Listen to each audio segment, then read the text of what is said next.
Chapter 11. Therefore you shall love the Lord your God, and keep his charge, his statutes, his judgments, and his commandments always. Know today that I do not speak with your children, who have not known and who have not seen the chastening of the Lord your God, his greatness, and his mighty hand, and his outstretched arm, his signs and his acts, which he did in the midst of Egypt, to Pharaoh king of Egypt, and to all his land, what he did to the army of Egypt, to their horses and their chariots, how he made the waters of the Red Sea overflow them as they pursued you, and how the Lord has destroyed them to this day. What he did for you in the wilderness until you came to this place, and what he did to Dathan and Abiram, the sons of Eliab, the son of Reuben, how the earth opened its mouth and swallowed them up, their households, their tents, and all the substance that was in their possession, in the midst of all Israel. But your eyes have seen every great act of the Lord which he did. Therefore you shall keep every commandment which I command you today, that you may be strong, and go in and possess the land which you cross over to possess, and that you may prolong your days in the land which the Lord swore to give your fathers, to them and their descendants, a land flowing with milk and honey. For the land which you go to possess is not like the land of Egypt from which you have come, where you sowed your seed and watered it by foot as a vegetable garden. But the land which you cross over to possess is a land of hills and valleys, which drinks water from the rain of heaven, a land for which the Lord your God cares. The eyes of the Lord your God are always on it, from the beginning of the year to the very end of the year. And it shall be that if you earnestly obey my commandments which I command you today, to love the Lord your God and serve him with all your heart and with all your soul, then I will give you the rain for your land in its season, the early rain and the latter rain, that you may gather in your grain, your new wine, and your oil. And I will send grass in your fields for your livestock, that you may eat and be filled.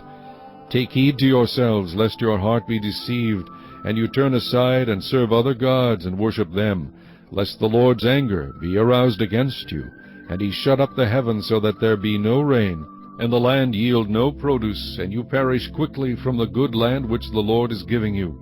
Therefore you shall lay up these words of mine in your heart and in your soul, and bind them as a sign on your hand, and they shall be as frontlets between your eyes. You shall teach them to your children, speaking of them when you sit in your house, when you walk by the way, when you lie down, and when you rise up.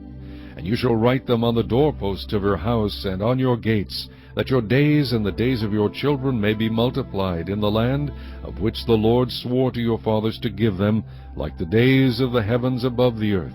For if you carefully keep all these commandments which I command you to do, to love the Lord your God, to walk in all his ways, and to hold fast to him, then the Lord will drive out all these nations from before you, and you will dispossess greater and mightier nations than yourselves. Every place on which the sole of your foot treads shall be yours, from the wilderness and Lebanon, from the river Euphrates, even to the western sea shall be your territory. No man shall be able to stand against you. The Lord your God will put the dread of you and the fear of you upon all the land where you tread, just as he has said to you. Behold, I set before you today a blessing and a curse. The blessing, if you obey the commandments of the Lord your God which I command you today, and the curse, if you do not obey the commandments of the Lord your God, but turn aside from the way which I command you today, to go after other gods which you have not known. Now it shall be, when the Lord your God has brought you into the land which you go to possess, that you shall put the blessing on Mount Gerizim, and the curse on Mount Ebal. Are they not on the other side of the Jordan, toward the setting sun, in the land of the Canaanites, who dwell in the plain opposite Gilgal, beside the terebinth trees of Moreh? For you will cross over the Jordan and go in to possess the land which the Lord your God is giving you, and you will possess it and dwell in it. And you shall be careful to observe all the statutes and judgments which I set before you today.